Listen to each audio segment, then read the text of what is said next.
आप देख रहे हैं 12 से 2 द पॉलिटिकल शो।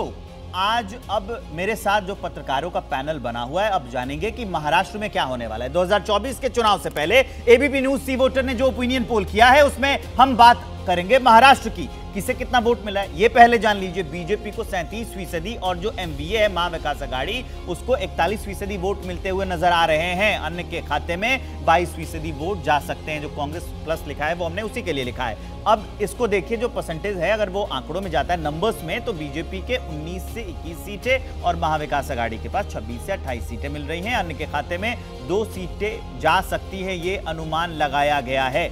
तो शुक्ला सर, बड़ा सवाल यही है कि महाराष्ट्र में लोकसभा चुनाव को लेकर जो सर्वे हो गया है, लेकिन अब की बार समीकरण काफी बदल गए हैं, क्योंकि पिछली बार जो शिवसेना थी उद्धव वाली पूरा जब एक साथ थे तब वो बीजेपी के साथ लड़े थे। अब की बार समीकरण बदल गए हैं, आधा गुट इधर है आधा गुट उधर है। वही बात एनसीपी के साथ भी है, तो ये प्रभावित करेंगे। देखिए, महाराष्ट्र का चुनाव बड़ा दिलचस्प रहने वाला है। अब आप देखेंगे, जैसे आपने शिवसेना और एनसीपी की बात की, तो शिवसेना और एनसीपी की जो क्रीम है वो भारतीय जनता पार्टी के साथ आ गया। क्रीम मैं इसलिए कह रहा हूँ कि संगठनात्मक तौर पे बाला साहेब ठाकरे के साथ जो लंबे समय तक काम की वो 2 लोग थे, एकनाथ शिंदे और राज ठाकरे। आज दोनों उद्धव गुट के साथ नहीं है। राज ठाकरे की अपनी प्लेटफॉर्म है और एकनाथ शिंदे चले आए हैं सबको लेके, कहाँ, बीजेपी के साथ। अब एनसीपी की बात करें तो एनसीपी की जो जमीन तैयार की थी शरद पवार जी ने, उस जमीन को उर्वरक बनाया अजीत पवार जी ने। अजीत पवार जी आज आ गए हैं भारतीय जनता पार्टी के साथ। तो आप कहेंगे कि दोनों जो बड़े दल हैं वहाँ, क्षेत्रीय बड़े दलों का क्रीम आ गया इधर और छाछ रह गया उधर। ऐसी स्थितियों में जो ये आंकड़ा दिखाई दे रहा है, मैं ये नहीं कहता कि ये आंकड़ा सही है या गलत है, बदल भी सकता है, लेकिन चुनाव का जो अभी हाल का जो स्थानीय निकाय के चुनाव हुए, उस चुनाव ने लोकसभा चुनाव को प्रभावित नहीं करेगा क्योंकि दलगत राजनीति से नहीं हुए थे, लेकिन एक तरह से उसको हम एक छाया मान सकते हैं कि कुछ इसी तरह की तस्वीर आने वाले लोकसभा चुनाव की भी रह सकती है। तो भारतीय जनता पार्टी पहले की बनस्पत ज़्यादा मजबूत रहने वाली है, क्योंकि उसके पास एनसीपी का एक बड़ा चेहरा आ गया है, शिवसेना का एक बड़ा चेहरा आ गया है और भारतीय जनता पार्टी के पास अपना चेहरा है। देवेंद्र फडणवीस जी का है और उसमें मोदी जी से बड़ा तो कोई चेहरा है ही नहीं। तो महाराष्ट्र का चुनाव इस बार बड़ा दिलचस्प रहने वाला है। दिलचस्प तो रहने वाला है, लेकिन जो ओपिनियन पोल है उस पर लगातार रिएक्शंस आ रहे हैं नेताओं के। महाराष्ट्र में लोकसभा चुनाव को लेकर एबीपी न्यूज ने जो ओपिनियन पोल किया उस पर कांग्रेस नेता संजय निरुपम का एक बयान सामने आया। संजय निरुपम ने कहा है कि ओपिनियन पोल में भले ही महाराष्ट्र में महाविकास आघाड़ी को 26 से 28 सीटें मिल रही हैं, लेकिन हमें उम्मीद है कि हम इससे भी ज्यादा आंकड़ा पार करेंगे, हम बीजेपी को मात दे सकते हैं। संजय निरुपम का बयान आपको सुनाते हैं। लोकसभा चुनाव 2024 के मद्देनजर एबीपी न्यूज़ ने अपना ओपिनियन पोल जारी किया, जिसमें महाराष्ट्र में एमवीए यानी महा विकास आघाड़ी को 26 से 28 सीटें मिलती हुई नजर आ रही। मेरे साथ हैं कांग्रेस के वरिष्ठ नेता संजय निरुपम जी। सर, आपके लिए तो खुशखबरी की बात है। बिल्कुल खुशखबरी की बात है, क्योंकि महाराष्ट्र में जिस तरीके से एक सरकार बनाई गई दलों को तोड़ तोड़ करके, उसकी वजह से महाराष्ट्र के लोग नाराज हैं, महाराष्ट्र का मतदाता नाराज है और उनकी नाराजगी इन मशीनों में उतरेगी और उसी का नतीजा भी आपको एक इशारे के तौर पे दिख रहा है। तो मुझे पूरा विश्वास है कि जो आप लोगों ने एक सर्वे रिपोर्ट दी है वो अधूरी है अभी।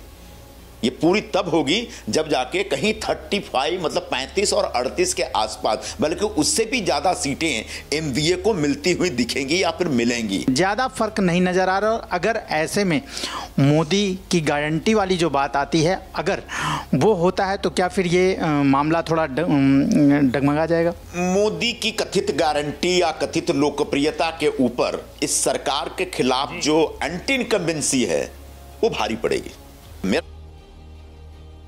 तो संजय निरुपम को आप सुन रहे थे। महाराष्ट्र के ओपिनियन पोल पर बीजेपी का भी अपना पक्ष है। बीजेपी के पूर्व सांसद हैं किरीट सोमैया, उन्होंने बड़ा दावा किया है। किरीट सोमैया का कहना है कि महाराष्ट्र में बीजेपी इस बार 40 सीटें जीतेंगी, मोदी की गारंटी यहां भी काम करेगी। बीजेपी ने जो काम किए हैं जनता ने उन्हें देखा है और यही वजह है कि बीजेपी को जनता का पूरा सहयोग मिल रहा है। किरीट सोमैया का बयान सुनाते हैं आपको। भी लोकसभा चुनाव सांसद रहे हैं और ये जो ओपिनियन पोल आया है, इसे आप किस तरह से देखते हैं? क्या वास्तव में यही स्थिति है महाराष्ट्र में? आपको आपका एग्जिट पोल याद होगा, सिर्फ एबीपी नहीं, अनेक चैनलों ने अभी जो 4 राज्यों के विधानसभा के चुनाव में जो एग्जिट पोल दिखाया था उसको एक्चुअल रिजल्ट ने एग्जिस्ट यानी बाहर का दरवाजा दिखा दिया था।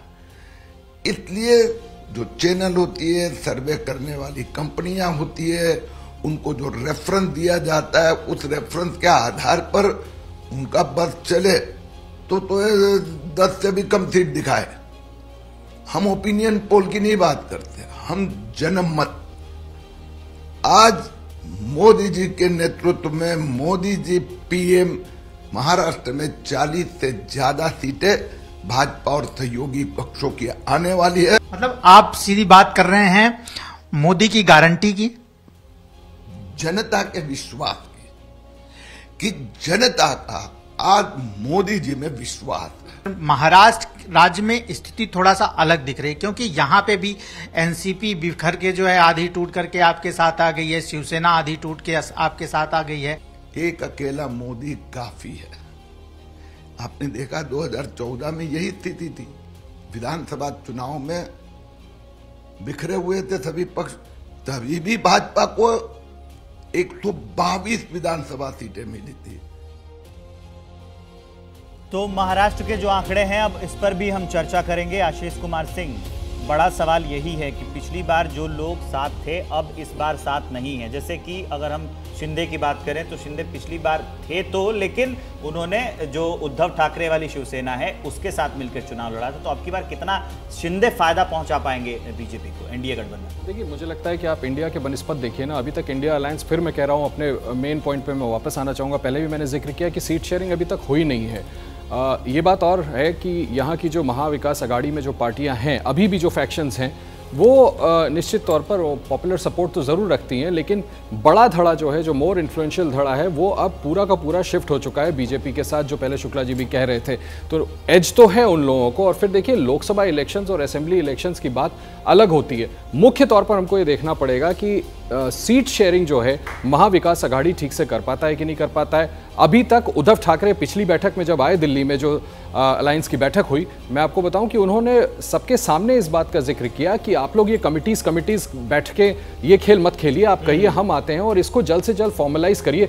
जब तक सीट शेयरिंग नहीं होगी, जब तक वोटर को ये पता ही नहीं होगा कि कौन कितनी सीटों पर लड़ रहा है। 48 सीटें हैं, संभव है कि तीनों दल मिलकर के आपस में, मैं ऑपोजिशन की बात कर रहा हूं, महाविकास अघाड़ी की बात कर रहा हूं, इक्वली डिस्ट्रीब्यूट कर लें। जब तक वो फिगर सामने नहीं आता है, मुझे लगता है कि ये आंकड़ा बदल भी सकता है और मोर इन फेवर ऑफ एनडीए जा सकता है महाराष्ट्र में। मध्य प्रदेश में आज मंत्रिमंडल का विस्तार होना है। दोपहर 3:30 बजे 28 मंत्री शपथ लेंगे। मोहन मंत्रिमंडल में 18 कैबिनेट मंत्री होंगे और 4 राज्य मंत्री होंगे।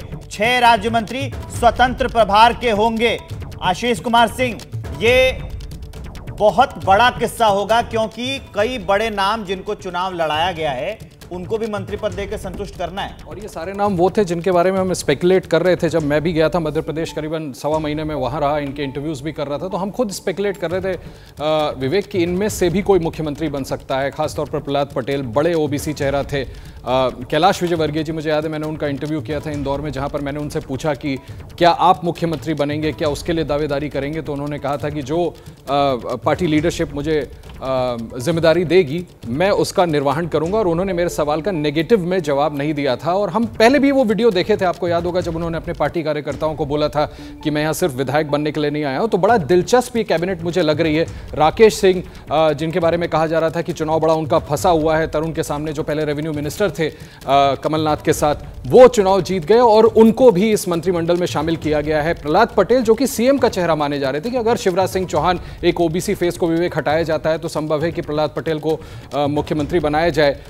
बड़ा टिपिकल है, मतलब देखना पड़ेगा कि आगे प्ले आउट कैसे होता है। ये दिग्गज हैं, ये बड़े नेता हैं, ये एक ऐसे चीफ मिनिस्टर के नीचे सर्व करेंगे जिनके बारे में हमने बहुत ज्यादा दिल्ली में बैठ करके देखा सुना नहीं था। बाकी गेस्ट आपको ज्यादा मुझे लगता है इस पर लाइट डालेंगे, बट बड़ा दिलचस्प है। और अब ये देखना बड़ा मुझे लगता है दिलचस्प होने वाला है कि आखिर चीफ मिनिस्टर मध्य प्रदेश इतने बड़े नेताओं का जो फ्लीट है उसको लेकर के कंफर्टेबल तरीके से अपनी सरकार मध्य प्रदेश में चला पाते हैं कि नहीं चला पाते हैं। बट एज आई सेड, बड़ा दिलचस्प है कि इन सभी लोगों को मंत्री बनाया गया, जो ऐसा था, जैसा मैं फिर से दोहरा दूं, ऐसा लग रहा था कि इनमें से कोई मुख्यमंत्री के लिए पिक किया जाएगा। हाँ, मुख्यमंत्री के नाम सामने आ रहे थे। अब एक बार मैं आपको जरा अंडरलाइन करा देता हूं। कैलाश विजयवर्गीय कैबिनेट मंत्री होंगे, अर्चना चिटनिस भी कैबिनेट मंत्री होंगी, प्रहलाद पटेल भी कैबिनेट मंत्री बनेंगे, विश्वास सारंग कैबिनेट मंत्री बनाए जाएंगे, तुलसी सिलावट, राकेश सिंह कैबिनेट मंत्री बनाए जाएंगे। शुक्ला सर, 2024 की राह भी तो आसान करनी है, 29 सीटें भी तो जीतनी है ना इन्हीं लोगों के सहारे। देखिए, जो आपका मंत्रिमंडल दिख रहा है इसमें नया और पुराना अनुभव दोनों का मिक्सअप है, लेकिन दो नाम जिनका आशीष अभी जिक्र कर रहे थे, मैं दोनों नाम पे जो मेरा अपना आकलन ये है कि कैलाश विजयवर्गीय जी और प्रहलाद पटेल जी का मंत्री बनने का मतलब ये नहीं कि 5 साल मंत्री रहेंगे।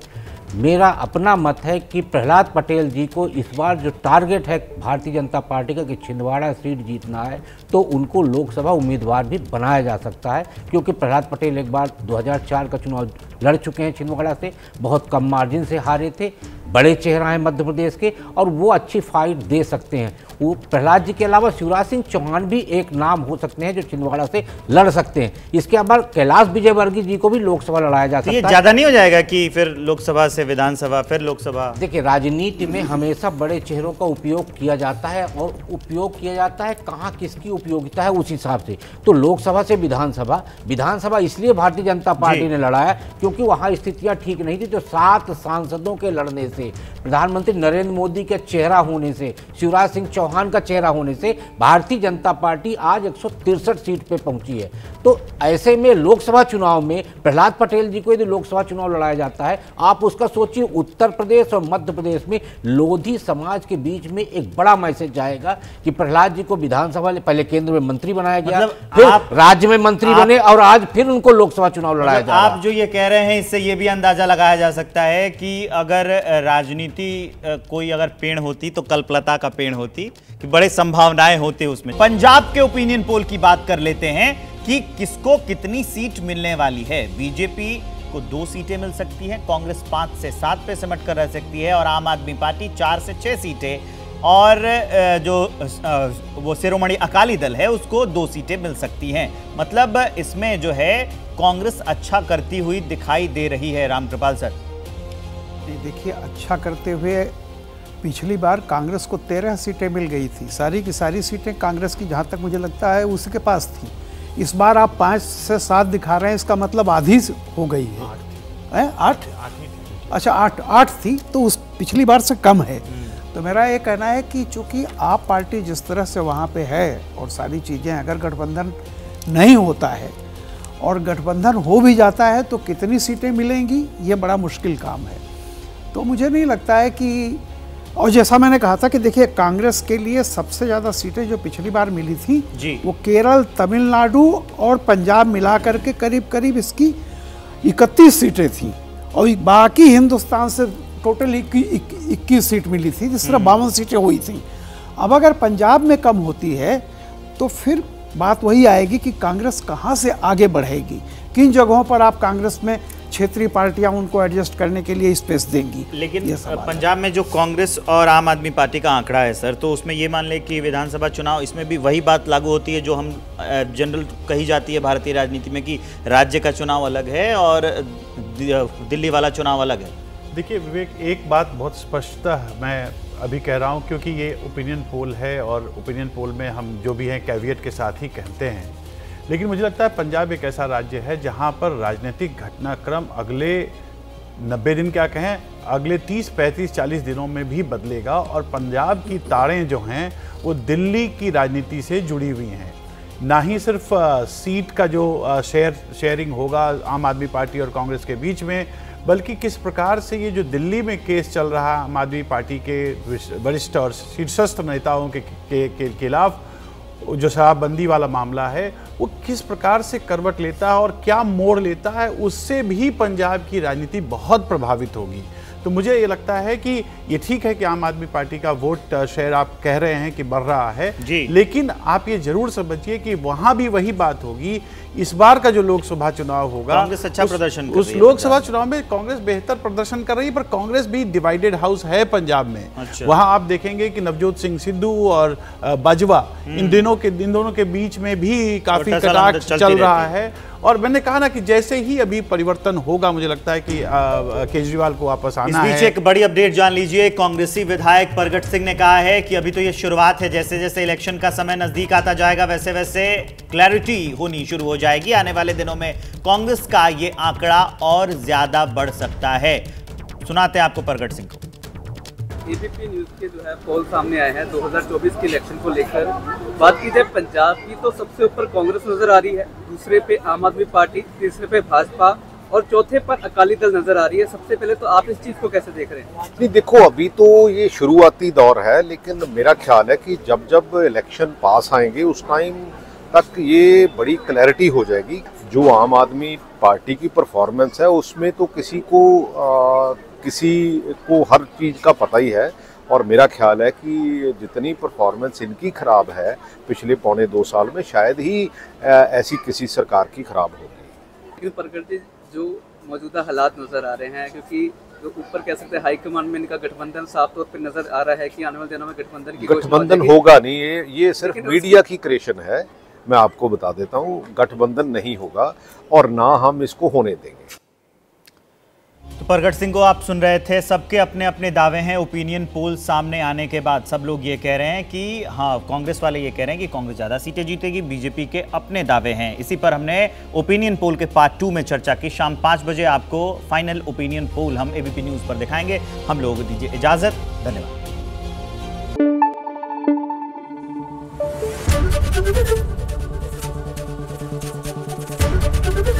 एबीपी न्यूज़ आपको रखे आगे।